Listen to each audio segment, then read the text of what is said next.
नमस्कार दोस्तों, मैं स्मित मिश्रा स्वागत करता हूं एक बार फिर से आप सभी का एमजेटी एजुकेशन में। साथियों, इकोनॉमिक सर्वे रिपोर्ट आ चुकी है। जैसा कि आप जानते हो, 1 फरवरी को प्रत्येक वर्ष बजट पेश होता है और बजट से ठीक एक दिन पहले यानी 31 जनवरी को इकोनॉमिक सर्वे रिपोर्ट आती है।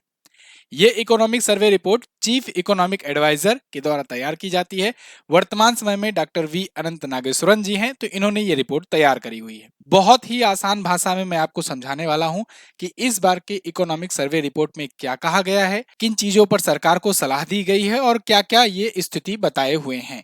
तो इकोनॉमिक सर्वे को एक प्रकार से पिछले साल का देश का हाल बताया जाता है। इसको आसान भाषा में ऐसा भी कह सकते हैं।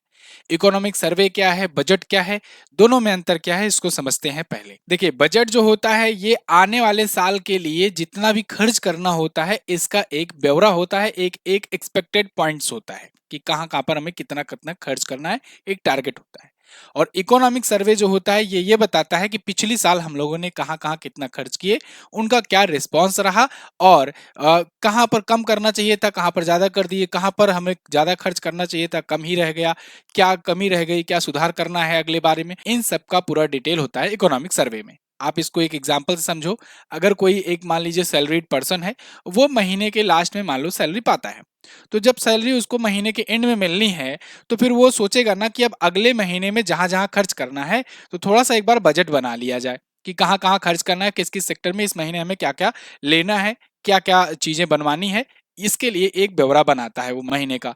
और फिर वो जो महीने का ब्यौरा बनाता है तो फिर अब उस पर खर्च करना शुरू करता है। और फिर क्या होता है, महीने के एंड में ये देखता है कि भाई हमने क्या क्या ब्यौरा बनाया था, कहाँ कहाँ खर्च करने की और कहाँ कहाँ खर्च किया हमने, साथ ही साथ कहाँ पर ज्यादा खर्च हो गया और कहाँ पर कम ही खर्च हुआ, या कितना हमारी अर्निंग रही, कितना हम बचा पाए, कितना खर्च कर पाए। ये सब लास्ट में जाकर के वो इवेलुएट करता है। तो ठीक ऐसे ही इकोनॉमिक सर्वे और बजट काम करता है। तो बजट जो होगा वो अब जो पेश होगा 1 फरवरी को, वो 2025-26 के फाइनेंशियल ईयर के लिए होगा। और ये जो इकोनॉमिक सर्वे आया है ये 2024-25 के फाइनेंशियल ईयर का इकोनॉमिक सर्वे आया है। अब आपको बात समझ में आ गई अच्छे से। अच्छा, एक चीज और, इकोनॉमिक सर्वे में ये जो चीफ इकोनॉमिक एडवाइजर होते हैं ये वित्त मंत्रालय के अंतर्गत काम करते हैं। तो ये वित्त मंत्रालय को या कहें सरकार को एक सुझाव भी देते हैं कि ऐसा ऐसा चीजें करना चाहिए जिससे हम लोग अगली बार बेटर परफॉर्म करें। लेकिन एक बात और ये है, ये थोप नहीं सकते, ये केवल सुझाव दे सकते हैं। लागू करा जाए इनकी बातों को या ना करा जाए वो सरकार के हाथ में होता है। अच्छा, इकोनॉमिक सर्वे पहले जब 1951-52 में पेश हुआ पहली बार, तब क्या किया गया था, तब इसे एक ही में एक छोटा सा मतलब खंड बना करके बजट के साथ ही पेश किया जाता था। लेकिन आगे चल करके इसे अलग अलग या कहें एक दिन पहले पेश किया जाने लगा, जिससे बेटर परफॉर्म करने लगा। मतलब कि ये एक रिपोर्ट पूरा डिटेल होती है जो साल भर का ब्यौरा बताती है। उसके बाद अगले दिन पूरा डिटेल से बजट पर चर्चा हो जाती है। तो आज इस पर चर्चा हुई, तो हम लोग भी आज इस पर चर्चा करेंगे। ठीक है, ये है निर्मला सीतारमण जी। ये इस बार 1 फरवरी को अपना 8वां बजट पेश करने जा रही हैं। ऐतिहासिक रूप से ये पहली महिला तो पिछली बार ही बन गई थी। तो इकोनॉमिक एडवाइजर जो हैं, chief economic adviser we Anantha Nageswaran जी, ये इन्हीं के अंडर में काम करते हैं। मतलब वित्त मंत्रालय के अंदर ही ये मंत्रालय, इनका डिपार्टमेंट काम करता है और यही रिपोर्ट बना करके इनको देते हैं। तो रिपोर्ट बनाता कौन है अगर पूछा जाएगा तब तो आप बताएंगे चीफ इकोनॉमिक एडवाइजर। लेकिन इकोनॉमिक सर्वे टेबल्ड कौन करता है या कहें पेश कौन करता है, तो पेश हमेशा वित्त मंत्री ही करेंगी, क्योंकि पेश किया जाना है संसद में। और संसद में कौन पेश करेगा, जो संसद का सदस्य होगा। ठीक है, या तो उसका जो अध्यक्ष होगा, कोई भी चीज संसद में करना है तो या तो उसका जो मेंबर होगा वही करेगा या तो उसका अध्यक्ष करेगा। तो मेंबर ये हैं तो इसलिए ये पेश करती हैं, इन्हीं के मंत्रालय के अंतर्गत आता है। ठीक है, बात समझ में आ गई। अब आते हैं हम लोग इस बार के इकोनॉमिक सर्वे पर। इस बार का जो इकोनॉमिक सर्वे जो बुक जारी की गई है या कहें कि जो रिपोर्ट पूरा डिटेल जारी की गई है, उसमें 13 चैप्टर्स हैं, 13 चैप्टर्स हैं। और इन 13 चैप्टर्स में पूरा डिटेल में व्याख्या की गई है कि पिछले साल हम लोगों ने क्या क्या परफॉर्म किया है, कैसे कैसे परफॉर्म किया है और आगे क्या करना है। तो देखिए यहाँ पर, state of the economy getting back into the fast lane, ये पहला चैप्टर है। अगर मान लो जो डिटेल से जो सिविल सर्विसेज एग्जाम की तैयारी करते हैं उनमें पूछा जाता है अगर पहले चैप्टर का नाम क्या है, तो ये बात ध्यान रखना। Monetary and financial sector development, the cart and horse, ये करके मतलब पूरा डिटेल है। अब इसको पढ़ने की जरूरत नहीं है, ये मैं पीडीएफ आपको दे दूंगा। जो लोग डिटेल में अगर पढ़ना चाहते हैं तो ये पीडीएफ से भी रीड कर सकते हैं, टेलीग्राम चैनल ज्वाइन कर लो। अच्छा, अब हम लोग इस इकोनॉमिक सर्वे की 10 महत्वपूर्ण बातें और कुछ और एक्स्ट्रा पॉइंट्स जानेंगे। लेकिन एक रिक्वेस्ट है आपसे साथियों, कल बजट आ रहा है, बजट को भी मैं बहुत आसान भाषा में आपको समझाने वाला हूं। लेकिन उससे पहले रिक्वेस्ट है कि चैनल को सब्सक्राइब करके रखो और वीडियो पसंद आए तो इसे लाइक कर देना, ठीक है ना। ऐसे ही डिटेल कंटेंट आसान भाषा में आपको प्रोवाइड किया जाता है, तो आप चैनल को सब्सक्राइब कीजिए और शेयर भी कीजिए अपने साथियों के साथ जिनको ना समझ में आता हो ये चीजें। इस इकोनॉमिक सर्वे की 10 महत्वपूर्ण बातों को जानते हैं। इसमें यह कहा गया है कि 2025-26 में इकोनॉमी जो ग्रोथ रेट होने वाली है वो 6.3 से 6.8% की रफ्तार से बढ़ने का अनुमान है। इसे जीडीपी ग्रोथ रेट आप कह सकते हो। जीडीपी ग्रोथ रेट क्या है? जीडीपी यानी कि ग्रॉस डोमेस्टिक प्रोडक्ट। इसका मतलब ये होता है कि किसी एक फाइनेंशियल ईयर में, यहां पर जब भी बात होगी सब फाइनेंशियल ईयर की ही बात होगी। फाइनेंशियल ईयर बोले तो 1 अप्रैल से शुरू होकर के अगले साल का 31 मार्च तक का, ठीक है, ये अपना वित्तीय वर्ष होता है। तो जीडीपी का मतलब यह है कि किसी एक फाइनेंशियल ईयर के अंतर्गत जितनी भी वस्तुओं का और जितनी भी सेवाओं का हम उत्पादन करते हैं उसे ही कहते हैं जीडीपी। अब वो जीडीपी किस दर से, मतलब किस परसेंटेज से बढ़ रही है हर साल, उसी को जीडीपी ग्रोथ रेट कहते हैं। तो यहां पर इकोनॉमिक सर्वे ने बताया कि अगली बार यानी कि 2025-26 की जीडीपी ग्रोथ रेट में हम लोग की होने वाली है 6.3 से 6.8% के बीच में, ठीक है। इन्होंने एग्जैक्ट नहीं बताया है। चलिए, वित्तीय वर्ष 2024-25 में अब देखिए पिछले वाले की ये रिपोर्ट बता रहे हैं कि रिटेल महंगाई जो है ये 5.4% पर थी ऑन एन एवरेज, जो अप्रैल दिसंबर में 2024 में ये 4.9% तक हो गई थी, ठीक है। अभी इसको आप ऐसे देखो कि ये देखो, ये रिटेल महंगाई है महीने दर महीने। रिटेल महंगाई दर क्या है? मुद्रास्फीति, आप समझ सकते हो, इन्फ्लेशन। ये रिटेल वालों के लिए है। अब रिटेल महंगाई मतलब जो खुदरा सामान आप खरीदते हो ना, उनकी महंगाई दर। हर साल इसको 6% के अंदर रखने के लिए आरबीआई को जिम्मेदारी दी गई है, रिजर्व बैंक ऑफ इंडिया को, कि भाई कुछ भी हो जाए 6% के नीचे ही रहना चाहिए। इसके ऊपर गया तो तुम पर हम प्रेशर डालेंगे, ठीक है। ये सरकार का कहना होता है। तो देखो, आरबीआई ने अपना काम तो बाखूबी किया है, 6% के अंदर में इसको रखने का प्रयास किया है। इसमें देखिए अप्रैल में 4.83%, इसके बाद मई जून, आप जुलाई और अगस्त में देखोगे तो महंगाई दर काफी कम थी, लेकिन उसके बाद बीच में अक्टूबर में बढ़ भी गई थी, ये लिमिट को क्रॉस कर गई थी।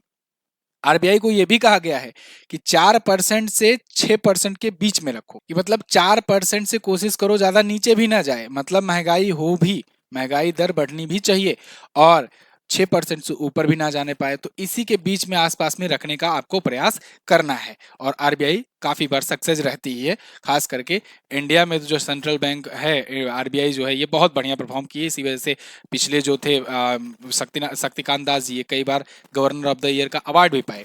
खैर, अब आते हैं आगे के पॉइंट्स पर। खराब मौसम, कम उपज, इनके चलते सप्लाई चेन में बाधा आने से खाने पीने की महंगाई बढ़ी। ये तो बढ़िया बढ़िया है भाई, मतलब अगर जहां पर कोई दिक्कत आए तो जिम्मेदारी दे दो मौसम ही खराब था, है ना। खराब मौसम और कम उपज हुई, इसकी वजह से सप्लाई चेन में बाधा आई और खाने पीने में महंगाई बढ़ी। ये एक प्रकार से मतलब कि अपनी गलतियां छुपाने वाली बात हुई, है ना। इसके बाद देखो, अभी यही नहीं, अभी और देखो, 2025-26 की पहली छमाही में अच्छे रबी उत्पादन से खाने पीने की चीजों में नियंत्रण रह सकता है, कीमतें नियंत्रित रह सकती हैं। मतलब ये देखो, गजब कॉमेडी वाली बात कह रहे हैं कि पहली छमाही में अच्छी रबी उत्पादन होगा तो फिर खाने पीने की चीज़ों में नियंत्रण रहेगा। ये तो वही बात हुई कि आलू की खुदाई का सीजन चल रहा है तो फिर आलू के दाम सस्ते हो जाएंगे, ये इनका कहना है। खैर, इसके बाद कह रहे हैं वित्तीय वर्ष 2024-25 में चौथी तिमाही में महंगाई में कमी होने की उम्मीद है। मतलब चौथी तिमाही में महंगाई दर कम भी हो सकती है। आगे क्या कह रहे हैं?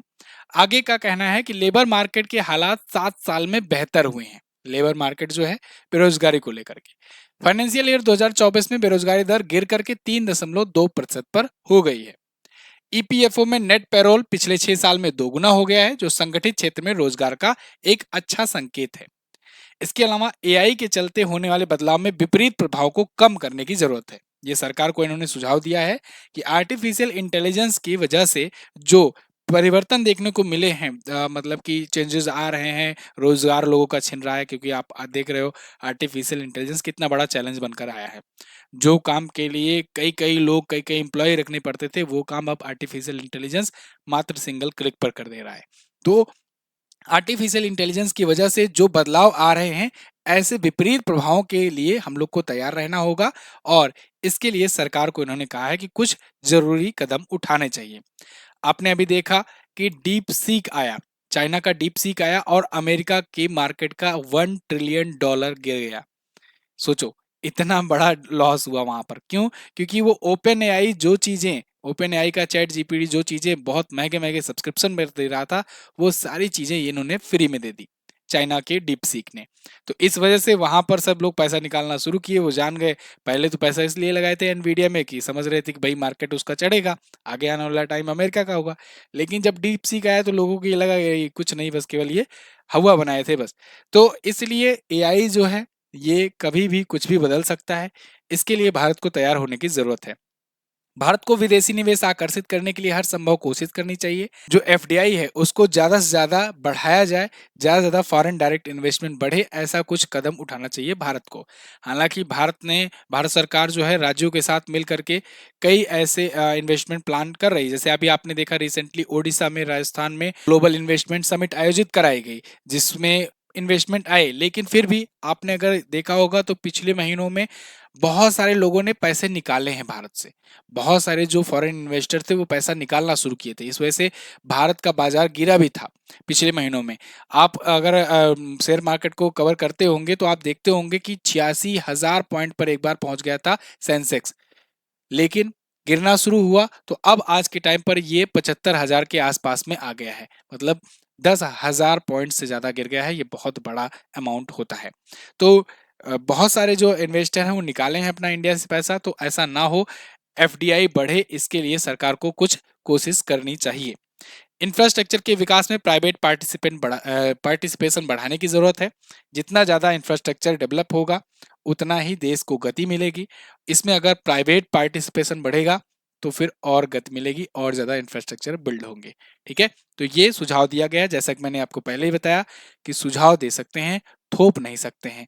ये सरकार के अधीन होगा कि इन सुझाव को माने कि ना माने। कुछ और पॉइंट्स को देख लेते हैं। जैसे वैश्विक अनिश्चितता के बावजूद 2024-25 के फाइनेंशियल ईयर में भारत की वास्तविक जीडीपी ग्रोथ रेट 6.4% पर, जो कि राष्ट्रीय आय के पहले अग्रिम अनुमान के अनुसार है, ये बरकरार रही और ये एक बहुत अच्छा संकेत रहा। इसमें तारीफ भी करनी होगी। देखो, भारत जो है ना, कितना ग्लोबल टेंशन चला, कोरोना महामारी आई, इसके बाद रसिया यूक्रेन युद्ध शुरू हो गया, फिर थोड़ा सा सब दुनिया स्टेबल होने की कोशिश कर ही रही थी कि मिडल ईस्ट में वार छिड़ गया, इसराइल हमास वगैरह शुरू हो गया। तो ऐसे में जो वैश्विक अनिश्चितता बरकरार थी, इसके बावजूद भारत लगातार ग्रो करता रहा, वो भी 6% से ज्यादा की ग्रोथ रेट पर लगातार। बीच में 8% भी पहुंच गया था। तो ये एक बहुत अच्छा संकेत है भारत की ग्रोथ रेट को लेकर के। और अभी जब ब्राजील में G20 का समिट हुआ था तो मैंने आपको एक इमेज भी दिखाया था कि उसमें G20 के जितने भी मेंबर थे ना, उसमें सबसे फास्टेस्ट ग्रोइंग इकोनॉमी भारत ही था G20 के सभी मेंबर कंट्रीज में। तो ये भी है भारत के लिए, मतलब अच्छा संकेत है। भारत का विदेशी मुद्रा भंडार सितंबर 2024 में $706 बिलियन के हाईएस्ट पर पहुंच गया था। सितंबर 2024 में विदेशी मुद्रा भंडार क्या है? जो अपना फॉरेक्स रिजर्व होता है। फॉरेक्स रिजर्व में हम लोग अमूमन विदेशी करेंसी रखते हैं, गोल्ड वगैरह रखते हैं। तो विदेशी मुद्रा भंडार जो है ना, विदेशी मुद्राओं का जो भंडार है उसमें डॉलर हो सकता है, यूरो हो सकता है, और भी चीजें होती हैं, ज्यादातर डॉलर ही रखते हैं हम लोग। तो $706 बिलियन ये पहुंच गया था, उच्चतम स्तर पर था। इसके बाद दिसंबर 2024 तक $640 बिलियन पर पहुंच गया है। विदेशी ऋण का 89.9% है। हम लोगों ने जितने भी विदेशी ऋण लिए हैं उसका 89.9% अपने पास फॉरेक्स रिजर्व है। मतलब इकोनॉमी इंडिया की डूबेगी नहीं। बहुत बहुत सारे देशों में ऐसा होता है कि उनका फॉरेक्स रिजर्व खाली हो गया है और ऋण इतना भरा पड़ा है, इसी वजह से वहां की इकोनॉमी डूबती है, क्योंकि करेंसी की वैल्यू घटने शुरू हो जाती है। चलिए, वित्तीय वर्ष 2025 के पहले 9 महीनों में भारत का कुल निर्यात, टोटल एक्सपोर्टेशन यानी गुड्स का और सर्विसेज का मिला करके लगातार वृद्धि दर्ज कर रहा है। 602.6 बिलियन US डॉलर यानी 6% तक पहुंच गया है पहले 9 महीनों में वित्तीय वर्ष 2025 के। पेट्रोलियम और रत्न आभूषण को अगर छोड़ दिया जाए तो सेवाओं और वस्तुओं के निर्यात में हम लोगों ने 10.4% की वृद्धि दर्ज की है। इसी अवधि के दौरान कुल आयात यानी इंपोर्टेशन जो है वो 682.2 बिलियन US डॉलर रहा है, जो कि स्थिर घरेलू मांग के कारण 6.9% की वृद्धि दर्शाता है। तो मतलब हम लोगों ने निर्यात किया है 602.6 बिलियन और आयात यानी इंपोर्ट किया है 682.2 बिलियन US डॉलर। तो ये इस बार के इकोनॉमिक सर्वे की प्रमुख बातें रहीं जो आपके सामने मैंने रखी। अब इंतजार करना है कल का। कल 11 बजे वित्त मंत्री निर्मला सीतारमण जी अपना 8वां बजट पेश करेंगी। 1 फरवरी को केंद्रीय आम बजट होगा, ठीक है ना। ये बजट लागू कब से होगा? 1 अप्रैल 2025 से लेकर के 31 मार्च 2026 तक। ये मोदी सरकार का तीसरे टर्म का दूसरा पूर्ण बजट होगा। तीसरे टर्म का दूसरा बजट कैसे? तो देखिए, पिछली बार क्या हुआ था, 22 जुलाई को एक बार बजट पेश किया गया था। कारण यह था पिछली बार चुनावी वर्ष था, तो चुनावी वर्ष में दो बजट पेश किए जाते हैं अमूमन, अगर बीच में चुनाव आ जाता है तो, क्योंकि चुनाव के बाद निश्चितता नहीं रहती है किसकी गवर्नमेंट आएगी। तो इसीलिए जो पिछली गवर्नमेंट होती है वो 1 फरवरी को एज यूजुअल अपना बजट पेश करती है, लेकिन जब चुनावी वर्ष रहता है तो वो अंतरिम बजट पेश करती है, मतलब छोटे ही समय के लिए। तो वो चुनाव तक के लिए होता है। तो इसलिए 1 फरवरी 2024 को जो बजट आया था वो अंतरिम बजट था। फिर जब सरकार बन जाती है तो वो अपना पूर्ण बजट लाती है, तो वो उस टाइम से लेकर के 31 मार्च तक रहता है। तो जब एनडीए गवर्नमेंट आई दोबारा बन करके, तो फिर वो 22 जुलाई को एक बार फिर से बजट पेश की, और वो बजट का टेन्योर था 31 मार्च 2025 तक, जो अब की बार समाप्त होगा। तो 1 अप्रैल से ये नया वाला बजट लागू होगा। ठीक है, बात समझ में आई? तो अब बजट पर चर्चा हम लोग कल की वीडियो में करेंगे। डिटेल से आपको बताने वाला हूं, मैं समझाने वाला हूं, आसान भाषा में वो भी रहेगा। और चैनल को सब्सक्राइब करके रखो। जिनको ना समझ में आता हो ये सब टर्मिनोलॉजी, ये सब बजट, ये सब चीजें क्या है, उनको शेयर करो ये वीडियो, ठीक है ना। और अपने फैमिली मेंबर के पास, या जो भी तैयारी करते हैं, पढ़ाई करते हैं, उनके लिए। एक ज़रूरी बात और, जो पढ़ाई करने वाले हैं उनके लिए ये है कि अगर आप किसी गवर्नमेंट एग्जाम की तैयारी करते हो तो उसके लिए ब्रह्मास्त्र करंट अफेयर का अपना बुक आया हुआ है। ये बुक जबरदस्त कंटेंट के साथ है, चौथा एडिशन है। हर साल का ब्रह्मास्त्र सीरीज का करंट अफेयर एकदम टॉप पर ट्रेंड करता है। इस बार वाला भी हाईएस्ट पॉजिटिव रेटिंग के साथ आपको अमेजन और फ्लिपकार्ट पर देखने को मिल जाएगा। इसमें आपको चैप्टर वाइज कंटेंट मिलेगा, हर एक चैप्टर को कवर कराया गया है। साथ ही साथ प्रश्नोत्तर माध्यम में है। प्रश्नोत्तर माध्यम में आपको बहुत कम पुस्तकें मिलेंगी, वो भी डिटेल एक्सप्लेनेशन के साथ, और रिलेटेड जो स्टैटिक जीके होता है या रिलेटेड जो रिवीजन होता है करंट अफेयर का, वो भी उसी क्वेश्चन में दिया गया रहता है। तो आपको पढ़ने में बहुत मजा आने वाला है। एक बार ट्राई जरूर कीजिए। यहाँ पर आपको व्यू प्रोडक्ट दिख करके आ रहा होगा, इस पर क्लिक करके जाकर ऑर्डर कर सकते हैं, या फिर अमेजन या फ्लिपकार्ट पर जाकर ऑर्डर कर सकते हैं। जिनको इंग्लिश में चाहिए, तो इंग्लिश वालों के लिए हम लोग फोटो कॉपी करके कोरियर करवा रहे हैं, स्पायरल नोट्स बना करके।